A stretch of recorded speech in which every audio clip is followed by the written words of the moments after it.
7h20 sur BFM Business avec nous Olivier Saleron, président de la Fédération française du bâtiment. Bonjour. Bonjour. On a pour habitude de scruter le bâtiment et là particulièrement quand on parle de hausse du coût des matières premières, de hausse plus générale des prix, est-ce que quand même dans ce contexte il y a des mises en chantier? Est-ce que c'est maintenu? Est-ce que le bâtiment résiste? Oui, alors les chiffres de fin 2021 sont plutôt corrects et il faut le dire quand ça va bien. En revanche, on le sait tous, la guerre en Ukraine, la hausse exponentielle du coût des matériaux, des risques de pénurie et de délais qui s'allongent fragilisent le bâtiment et en tout cas ce secteur, l'ensemble de la filière construction. Donc oui, aujourd'hui, on s'en sort pas si mal que ça depuis 2 ans, malgré tout ce qu'on en a connu comme crise.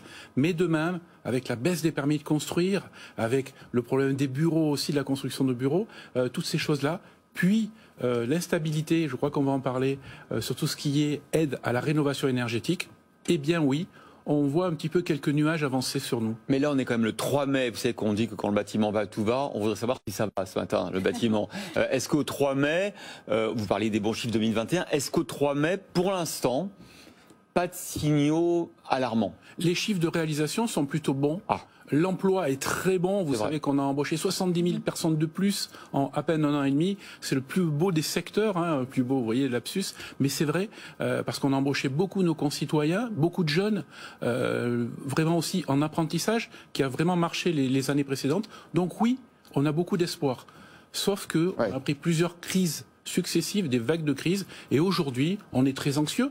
Parce que, je le répète, les permis de construire sur le logement collectif, surtout neuf, n'y sont pas. L'instabilité sur les règles de rénovation énergétique, oui. La maison individuelle a plutôt très très bien marché depuis 2 ans. Donc ça, c'est vraiment quelque chose qui est assez extraordinaire d'ailleurs, assez imprévu mais assez extraordinaire. Sauf que les ventes, depuis ce premier trimestre, commencent à s'écrouler. Pourquoi ? Les ventes de quoi? De maisons individuelles. Ah oui. Pourquoi? Parce qu'il y a des nouvelles normes, la fameuse réglementation environnementale 2020, qui s'applique dès le 1er janvier. Donc en fait, ce surplus que l'on a, en fait, c'est des gens qui ont investi en fin d'année pour éviter ces nouvelles normes qui arrivent en début 2022 et donc ils vont renchérir les prix. Nous, on parle de 7 à 8% de plus, donc c'est important sur le prix d'une maison individuelle. Il y a aussi ce qu'on a vu, on en parlait dès ce matin avec Marie Cœur de Roy, certaines aides en baisse à présent au 1er mai, et vous le disiez, on parle de rénovation énergétique, on pensait que c'était un chantier primordial, c'était en haut de la pile. Il y aura même un futur Premier ministre qui devrait directement piloter ce dossier. Avec le budget qui va bien, etc. Et finalement, patatras, on se rend compte qu'il y a des aides rabotées, et donc quelles conséquences directes pour le secteur? Alors c'est vrai qu'il y a eu des annonces totalement à rebours de ce qui est prévu aujourd'hui. Alors peut-être que des programmes présidentiels ont changé entre les 2 tours. Voilà. En tout cas, ce que l'on voit, c'est que depuis dimanche, le 1er mai, des aides de rénovation énergétique sont rabotées fortement, ce qu'on appelle les certificats d'économie d'énergie. Alors ça ne concerne pas directement les clients finaux, mais ça concerne les entreprises qui perçoivent ces certificats et donc qui répercutent le prix sur les consommateurs, forcément. Bien sûr. Alors il y a 2 systèmes. Il y a la fameuse MaPrimeRénov', c'est 2 milliards d'euros par an. Ça bouge pas. Ça bouge pas, mais ça a bougé. Ça devait bouger en avril. Il a fallu qu'on intervienne sur tout ce qui était chaudière gaz. Il y avait une prime renchérie un peu sur tout ce qui était pompe à chaleur. Et les chaudières gaz étaient totalement oubliées en 15 jours. Vous imaginez cette instabilité. Donc ça, MaPrimeRénov', il faut la conserver évidemment. Et puis l'amplifier, qui est payé directement par l'État, c'est nos impôts.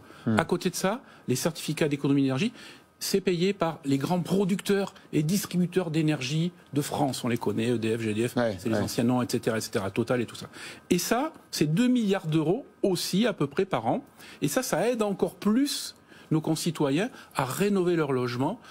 Les modestes, parce que les installateurs en bénéficient en fait. Alors, il y a 2 solutions. Soit c'est versé à l'installateur, mais ça reviendra de toute manière vers le particulier. Et c'est ça qui est important. Aujourd'hui, elles sont rabotées, certaines sur l'isolation, de 20 à 30%, ce qui veut dire que nos concitoyens n'ont sûrement plus les moyens de rénover leur logement. Donc, les belles paroles, c'est super. Les 700 à 800 000 rénovations énergétiques par an que l'on veut faire, que l'on a fait l'année dernière, c'est super pour nos artisans et nos petites entreprises. Mais derrière, on voit qu'il y a une instabilité qui est terrible. Vous avez passé un coup de fil à Bercy ou au ministère du Logement.